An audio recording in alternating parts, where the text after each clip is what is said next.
এটাই সেই দেবতা খুন, পাথর পাহাড়, তার মাঝে আমরা ভেলাই। আমাদের সামনে আছে আমাদের ডাক্তার সাহেব।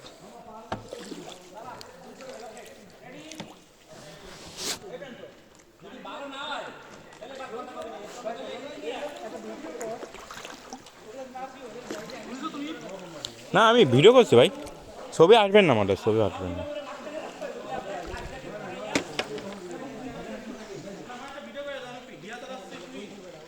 ঠিক আছে ভাই, দিবান, সমস্যা নেই। আরে এখন আমরা কিছু আসিনি ভাই, আমার কচ্ছপের গতি থেকে কমে গতিতে আসছে।